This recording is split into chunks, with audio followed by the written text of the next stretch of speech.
اول تو بیچارے بیٹھتے ہی نہیں ہیں، اور اگر بیٹھیں تو ساتھ والا اٹھ کے جگہ چھوڑ کے اس سیٹ کو دوسری سیٹ پہ چلا جائے گا یا کھڑا ہو جائے گا، اور مڑ مڑ کے دیکھیں گے کہ یہ کون سی چیز ہمارے درمیان میں موجود ہوئی ہے، ایلین سنیے آوے گئے. ایلینز. اور یہ تو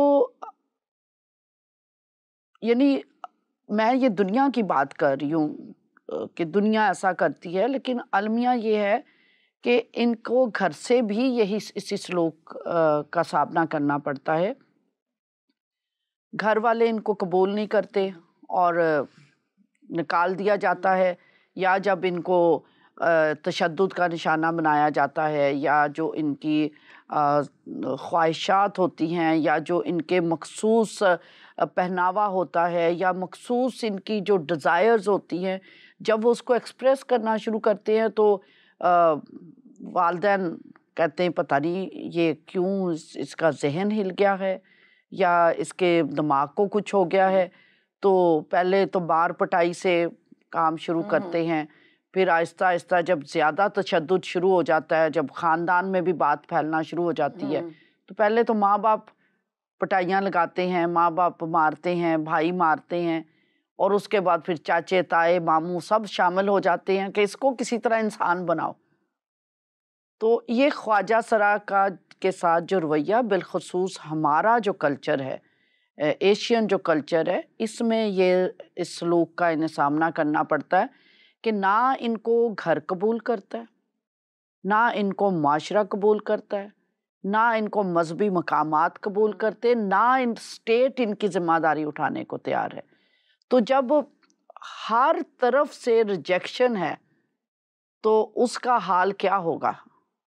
ایک انسان ہے نا جس نے اسی معاشرے میں زندگی گزارنی ہے، اور انسان کو ہمیشہ دوسرے کا ساتھ چاہیے، دوسرے کی محبت چاہیے، اور اس کو لوگوں کے ساتھ مل جل کر رہنا ہے، لیکن اس سے یہ ساری چیزیں چھین لی جاتی ہیں. تو اس وجہ سے وہ جو الفاظ آپ استعمال کر رہی ہیں، المناک، وحشت ناک، واقعتاً جب آپ ان کے ساتھ بیٹھتی ہیں تو ان کی صورتحال بہت المناک ہوتی ہے، جسمانی بھی اور نفسیاتی بھی اور مذہبی بھی. سسٹر میں چاہوں گی آپ ضرور یہ بھی بتائیں کہ کیا کلام بھی خواجہ سراؤں کو رد کرتا ہے؟ ہاں جی، آپ کا سوال بیسیکلی یہی ہے کہ کلام کیا دنیا تو رد کرتی، کیا کلام بھی رد کرتا ہے؟ میں شکر کرتی ہوں وہی بات کہ کلام تو خدا کی یہ تخلیق ہے، اور خدا نے اگر مرد اور عورت کے بارے میں کلام کیا ہے تو اگر یہ خدا اسی ماں کے پیٹ سے پیدا ہوتے ہیں نا، بالکل، تو اگر یہ ماں کے پیٹ ہی سے پیدا ہوتے ہیں اور ماں باپ کے یا میاں بیوی کے جنسی تعلق ہی سے پیدا ہوتے ہیں، یا ایک خاندان میں بطور بچہ ہی پیدا ہوتے ہیں، تو خدا کی تخلیق ہے نا یہ. تو خدا اگر جانوروں کے بارے میں، پرندوں کے بارے میں، نباتات کے بارے میں، سمندر کے بارے میں، ہر چیز کے بارے میں بولتا ہے، تو کیا ممکن ہے کہ خدا اپنے خواجہ سرا جو تخلیق ہے اس کے بارے میں خاموش رہے؟ یہ ناممکن ہے.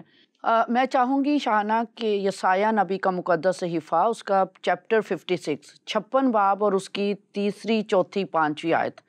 تیسری آیت کا جو پارٹ بی ہے وہ خواجہ سرا کے متعلق شروع ہوتا ہے. جی، خداوند کے کلام میں لکھا ہے، اور خواجہ نہ کہے کہ دیکھو میں تو سوکھا درخت ہوں، کیونکہ خداوند یوں فرماتا ہے کہ وہ خواجے جو میرے سبتوں کو مانتے ہیں اور ان کاموں کو جو مجھے پسند ہے اختیار کرتے ہیں اور میرے عہد پر قائم رہتے ہیں، میں ان کو اپنے گھر میں اور اپنی چار دیواری کے اندر ایک ایسا نام بخشوں گا جو بیٹوں اور بیٹیوں سے بھی بڑھ کر ہوگا. میں ہر ایک کو ایک ابدی نام دوں گا جو مٹایا نہ جائے گا. آمین. شکریہ. یہ ہے خدا کی آواز، یہ ہے خدا کا کلام کہ خواجہ ہرگز نہ کہے کہ میں تو سوکھا درخت ہوں. اور پھر خدا کمپیریزن کر رہا ہے کہ میں ان کو بیٹے بیٹیوں سے بڑھ کر نام دوں گا. اور کن کو نام دے گا؟ خوجوں کو. وہ خوجے جو خدا کے احکامات پر، آئین پر عمل کرتے ہیں، ان کے بارے میں خدا پاک فرما رہا ہے کہ میں ان کو بیٹے بیٹیوں سے بڑھ کر نام دوں گا، بلکہ ایک ابدی نام دوں گا جو مٹایا نہیں جائے گا. اب خدا جو میں نے کہا کہ کیسے خاموش ہو سکتا ہے اگر یہ اس کی تخلیق ہے، بالکل. تو خدا نے تو یہاں تک فرما دیا کہ میں بیٹے بیٹیوں سے بڑھ کر نام دوں گا. عام جو ہمارے بچے پیدا ہوتے ہیں، تو میں نے پہلے کہا تھا کہ یہ اسی ماں کے پیٹ سے پیدا ہوتے ہیں. یہاں ذہن کھولنے کی ضرورت ہے، لوگوں کے ذہن کھولنے کی ضرورت ہے کہ یہ بچے آپ کے ماں کے اسی بطن سے پیدا ہوتے ہیں جہاں سے دوسرے بچے پیدا ہوتے ہیں. اگر ایک ماں ایک نابینا بچے کو جنم دیتی ہے، اگر ایک ماں معذور بچے کو جنم دیتی ہے، ٹھیک ہے، آپ کے 2 بچے ہیں یا 4 بچے، ان میں سے ایک معذور ہے یا ایک نابینا ہے، تو کیا کبھی ایسا ہوتا ہے کہ جو آپ کا معذور یا نابینا بچہ ہے آپ اس کو ہمیشہ چھپا کے رکھیں؟ نابینا کو بھی آپ ہمیشہ خدا کی ہیکل میں لے کر آئیں گے، خدا کے گھر میں لے کر آئیں گے، خادموں کے پاس لے کر آئیں گے کہ اس کے لیے دعا کریں. اسی طریقے سے اگر آپ کا بچہ معذور ہے تو آپ ہمیشہ خادموں سے، چرچ کے ایمانداروں سے، کلیسیا سے درخواست کرتے رہیں گے کہ میرا یہ بچہ یا بیٹا یا بیٹی معذور ہے. آپ کبھی ایسا نہیں کریں گے کہ جو آپ کا نابینا بچہ ہے یا معذور بیٹا بیٹی ہے آپ اس کو بے فام میں نہ شامل کریں. بے فام پاکستان میں وہ ریکوائرڈ ڈاکومنٹ ہے جو آپ کی اولاد کی نشاندہی کرتا ہے. ایک برتھ سرٹیفکیٹ ہے، ایک ہے بے فام. بے فام سارے بچوں کی جو آپ کے بچے ہیں اس میں شامل ہوتے ہیں. بے فام ایک اسینشیل ڈاکومنٹ ہے خاندان کے لیے، ٹھیک ہے. اب کیا ہوتا ہے، آپ اسے بے فام میں ہی شامل نہیں کرتے. برتھ سرٹیفکیٹ تو بنانا دور کی بات ہے نا، پہلے تو آپ نے اسے خاندان میں ہی نہیں شامل کیا. اچھا، کیا آپ نابینا بچے کا بے فام نہیں بناتے؟ کیا آپ معذور بچے کا بے فام نہیں بناتے؟ آپ اس کے تو بے فام بناتے ہیں. اس کو تو اپنا نام دیتے ہیں، باپ بھی نام دیتا ہے، خاندان بھی پہچان دیتا ہے. یہ کبھی نہیں کرتے کہ کوئی شادی بیاہ ہے، کوئی آپ کا جنازہ ہے، آپ ان سے سنیں خواجہ سرا سے کہ باپ کے جنازے پہ نہیں ان کو جانے دیتے، ماں کے جنازے پہ نہیں، بھائیوں کے جنازوں پہ نہیں یہ جا سکتے. کیا آپ دوسرے جو معذور بچے ہیں کیا ان کو شادیوں پہ نہیں لے کر جاتے؟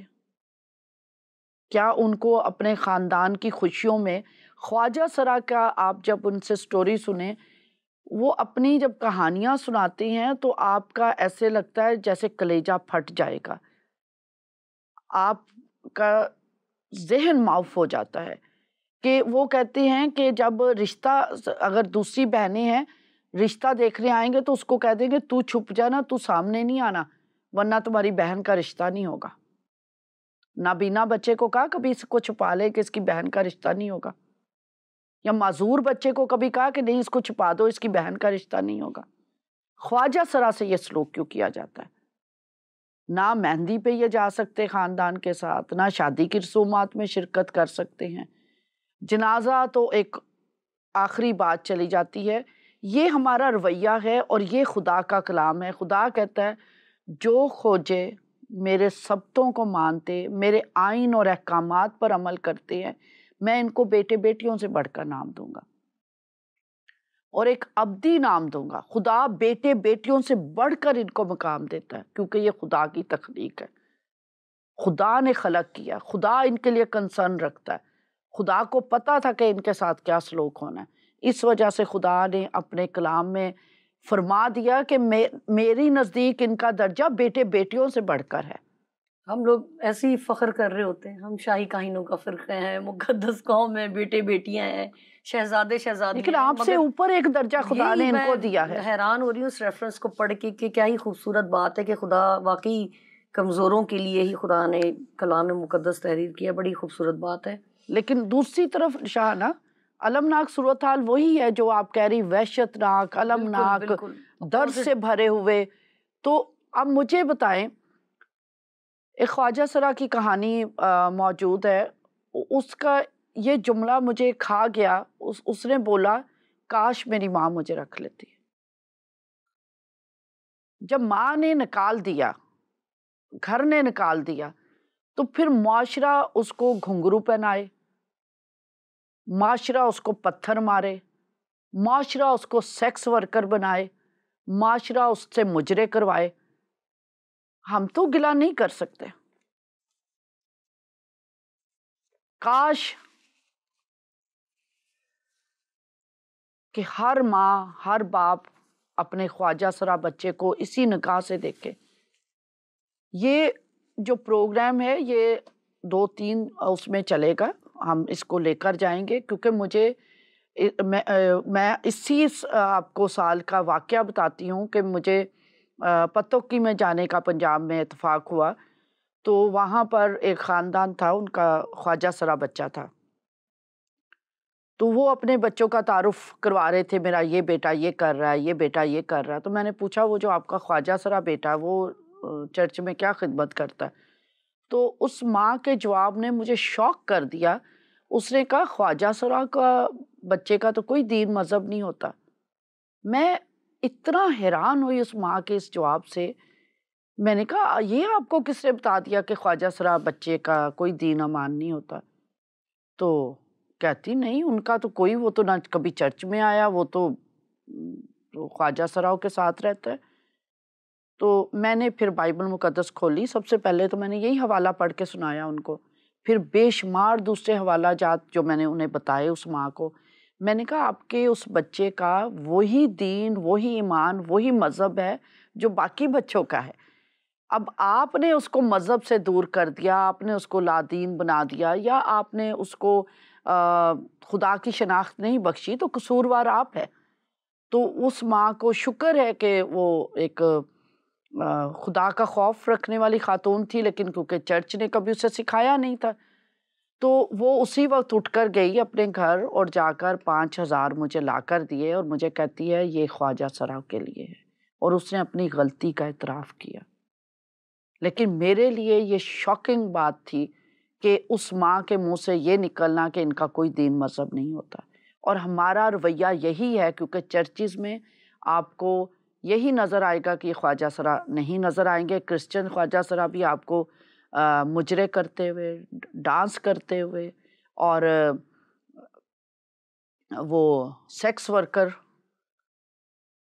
یہ سارے وہ کام کرتے ہوئے نظر آئیں گے، کیونکہ چرچ نے ان کو نظر انداز کیا. سسٹر سوری، میں یہاں پہ آپ کو روکنے کی گستاخی کر رہی ہوں. ابھی جس طرح آپ نے بتایا کہ اس ماں کو پتہ ہی نہیں تھا، تو جیسے ہی آپ نے خدا کے کلام سے رہنمائی کی، آپ نے اپنے اون ورڈز یوز نہیں کیے، آپ نے کوئی ادھر ادھر کی بات نہیں کی، بلکہ آپ نے خدا کے کلام سے اس کی رہنمائی کی. تو ایز اے بلیور ہوتے ہوئے اس کو چرچ سے، خادمین سے، جب اوبویسلی جب بچے کے بارے میں پتہ چلا ہوگا کہ یہ خواجہ سرا ہے، تو ڈیفینیٹلی بات نکلتے نکلتے چرچ میں بھی گئی ہوگی، خاندان میں بھی گئی ہوگی. تو کیا رہنمائی کرنے کے لیے کوئی آپ کے آس پاس موجود نہیں ہے؟ تو اس میں آپ کس کو قصوروار سمجھتی ہیں؟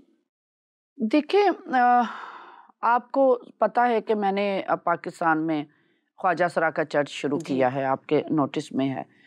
تو میں بھی پاسٹر، میرے ہسبینڈ بھی پاسٹر ہیں، تو دنیا بھر سے میرے ہسبینڈ کو فون آنا شروع ہو گئے لوگوں نے، یہ آپ کی وائف نے کیا نیا کام شروع کر دیا ہے، آپ اس کو روکیں، آپ ان کے ہسبینڈ ہیں. تو میرے ہسبینڈ نے پوچھا کہ کیا نیا کام ہے؟ وہ خواجہ سرا لوگ ہیں، وہ ان کو انگلی پکڑ کے گھر لاتی ہے، زمین پہ بیٹھ کے وہ ایک دوسرے سے بات کرتے ہیں، ان کے ساتھ کھانا کھاتی ہے، اور اس کے ساتھ پھر ان کے ساتھ بائبل پڑھتی ہے.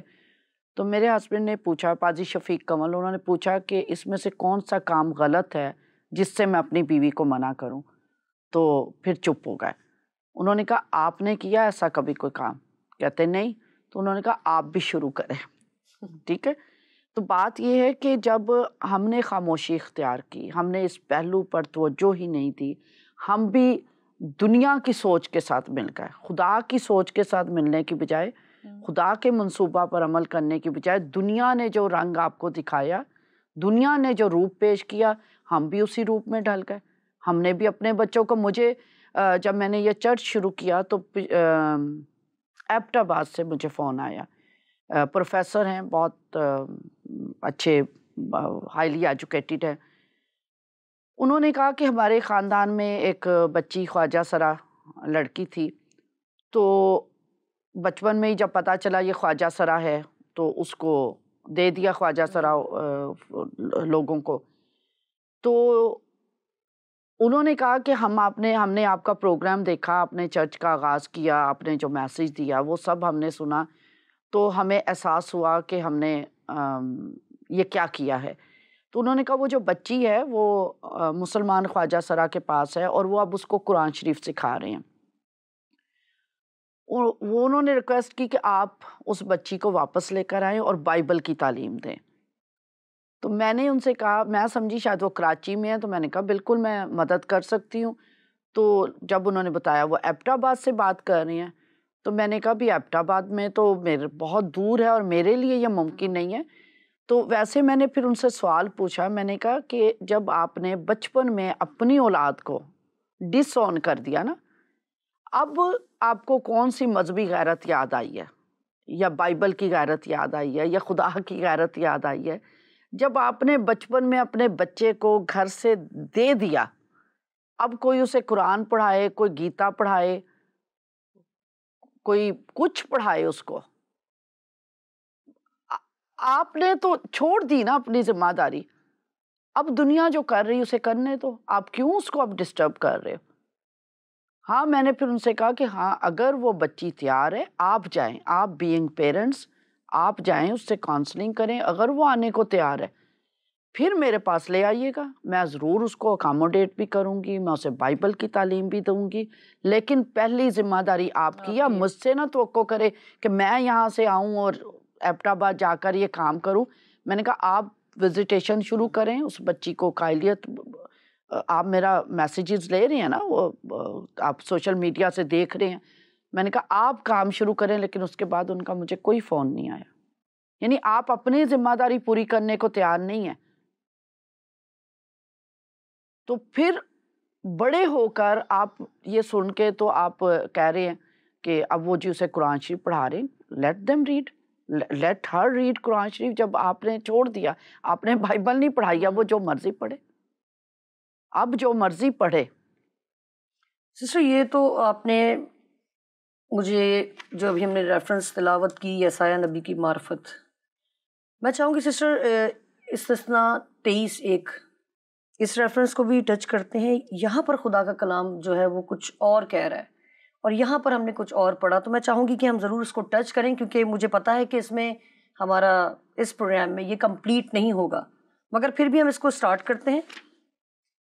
23واں باب پہلی آیت، جس کے خود سے کچلے گئے ہوں یا آلت کاٹ ڈالی گئی ہو وہ خداوند کی جماعت میں آنے نہ پائے. شکریہ. استثناء کا صحیفہ اس کا 23واں باب اس کی پہلی آیت کے بارے میں آپ نے بات مجھ سے تفسیر پوچھی ہے یا اس کی وضاحت پوچھی ہے. کیا کہ یہاں جو خدا بات کر رہا ہے کہ جن کے خود سے کچلے گئے ہوں یا آلت کاٹی گئی ہو وہ خدا کی بادشاہت میں داخل نہ آئے ہوں، اور ادھر جو بات ہوئی ہے یسایہ کے صحیفہ میں، یقیناً عام لوگ ایسا ہی سمجھتے ہیں کہ شاید یہ جو بات کی گئی ہے یہ خواجہ سرا کے بارے میں کی گئی ہے. ہمیں اس کو سمجھنے کی ضرورت ہے کہ خدا دو باتیں نہیں کرتا اور خدا کے کلام میں تضاد نہیں پایا جاتا. ہماری انڈرسٹینڈنگ وہ یا ہماری اس وقت شاید ذہن نہیں کھلا ہوتا تو ہم کچھ بات کر یا تحقیق ہم پوری نہیں کر پاتے تو ہماری بات ادھوری رہ جاتی ہے. تو اس بات کو سمجھ کے کئی جو لوگ بڑے اسکالرز بھی اور بڑے جو ہیں پادری صاحبان بھی، انہوں نے یہ کہہ دیا کہ یہودی مذہب میں جو ہے خواجہ سراؤں کو ہیکل سے یا عبادت خانوں سے دور رکھا جاتا تھا، اور اس کی مس انٹرپریٹیشن کی وجہ سے ایسا ہوا بھی. لیکن اس کو سمجھنے کے لیے بہت ضروری ہے کہ آپ نے خدا کا کلام جب سمجھنا ہے تو پورا کنٹیکسٹ دیکھنا ہے. خواجہ سرا کے لیے بائبل مقدس میں جو لفظ اولڈ ٹیسٹامنٹ میں استعمال ہوا ہے، پرانا عہد نامہ یعنی توریت، زبور، صحائف انبیاء، اس میں جو لفظ استعمال ہوا وہ ہے سارس کا لفظ. خواجہ سرا کے لیے سارس کا لفظ استعمال ہوا ہے، اور یہ سارس کا لفظ بائبل اولڈ ٹیسٹامنٹ میں، بائبل مقدس کی نہیں بات کر رہی، اولڈ ٹیسٹامنٹ کی بات کر رہی ہوں، کیونکہ بائبل مقدس میں نیو ٹیسٹامنٹ اولڈ ٹیسٹامنٹ دونوں شامل ہیں. ابھی میں اولڈ ٹیسٹامنٹ کی بات کر رہی ہوں کہ سارس کا لفظ 45 ٹائمز استعمال ہوا ہے، ٹھیک ہے، جس کا ترجمہ خواجہ سرا کیا گیا ہے. اس کے لیے نیو ٹیسٹامنٹ میں گریک میں یونیخوس کا لفظ استعمال ہوا ہے، لیکن اولڈ ٹیسٹامنٹ میں یونیخ کا لفظ یا عبرانی زبان میں سارس کا لفظ استعمال ہوا ہے۔ لیکن یہاں پر جو استثناء 23 باب اس کی پہلی آیت، یہاں پر یونیخ کا لفظ نہیں استعمال ہوا، نہ سارس کا لفظ استعمال ہوا ہے۔ تو اس وجہ سے ہمیں سمجھنا ہے یسایہ 56 باب میں جو لفظ استعمال ہوا ہے وہ سارس کا لفظ ہے۔ اور ابھی تو کیونکہ آپ کو بار بار مجھے ٹائم کی کمی کا احساس ہو رہا ہے، کیونکہ ٹاپک بہت وسیع ہے، کیونکہ جگہ جگہ بائبل خدا کے کلام میں خواجہ سرا کی خدمت کے بارے میں، ان کے کردار کے بارے میں، ان کے درجات اور رتبات کے بارے میں ذکر ہے، تو وہ ظاہر ہمیں اگلے پروگرام میں لے کر جانا پڑے گا۔ اور سارس کا جو لفظ استعمال ہوا ہے 45 ٹائمز، اس کو بھی میں اگلے پروگرام میں، لیکن یہاں پر جو لفظ استعمال ہوا وہ سارس نہیں ہے یا یونیخ نہیں ہے۔ انگلش میں یونیخ، جس کو ہم اردو میں خواجہ سرا کہہ رہے ہیں، اور عبرانی میں سارس۔ اچھا، یہاں یہ لفظ نہیں ہے۔ یہاں جس چیز کی خدا حوصلہ شکنی کر رہا ہے کہ وہ لوگ جن کو کیسٹریٹ کیا جاتا تھا یا جن کے عضو تناسل یعنی مردانہ عضو تناسل جو ہوتے ہیں وہ کاٹ دیے جاتے تھے۔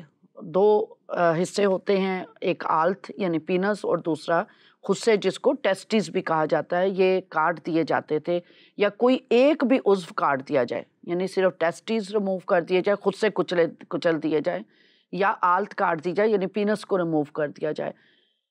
یہ پیگنز میں رسم تھی کہ وہ لوگ اپنے دیوتاؤں کو خوش کرنے کے لیے منت مان لیتے تھے کہ اپنا بچہ جو کہ ایک نارمل بچہ پیدا ہوتا تھا، اس کو اپنے دیوتاؤں کو خوش کرنے کے لیے بچپن میں ہی، جب بیچارہ نہ بول سکتا ہے، نہ کہہ سکتا ہے، نہ احتجاج کر سکتا ہے، نہ اپنا رائٹ کے لیے فائٹ کر سکتا ہے، ٹھیک ہے، نہ اس کو آگاہی ہے کہ اس کے ساتھ کیا ہو رہا ہے، اس وقت اپنے بچے کو مخصوص کر دیتے تھے، منت مان دیتے تھے کہ ہم اس کے خود سے کچل دیں گے یا اس کی آلت کاٹ دیں گے، اور یہ ہمیشہ کے لیے بت پرستی کے لیے دے دیا جائے گا، یا پھر اچھی جابز حاصل کرنے کے لیے جان بوجھ کے بھی کچھ لوگ اپنے بچوں کو کیسٹریٹ کروا دیتے تھے۔ اب یہ کیسٹریشن کیا ہے، یہ ساری چیزیں ہم میرا خیال اگلے پروگرام میں جائیں گے، سارس کے بارے میں بتاؤں گی، اور اسی آیت کے اوپر مزید روشنی ہم اگلے حصے میں پروگرام کے دیکھیں گے۔ ٹھیک ہے، ایسے ہی ہوگا سسٹر، تھینک یو سو مچ۔ ناظرین، بہت ہی سینسٹیو ٹاپک ہے، بہت ہی اہم ترین وہ باتیں جو ہم اپنی لائف میں بہت زیادہ اگنور کرتے رہے ہیں، مگر اب ایسا نہیں ہوگا، کیونکہ ہماری کوشش جاری رہے گی تاکہ آپ بھی سیکھیں اور ہم بھی اپنی زندگیوں کو تبدیل کرنے کی کوشش کریں۔ اسی دعا کے ساتھ اجازت دیجیے، اگلے پروگرام میں اسی پروگرام کو کنٹینیو کریں گے۔ ملتے ہیں، خدا حافظ۔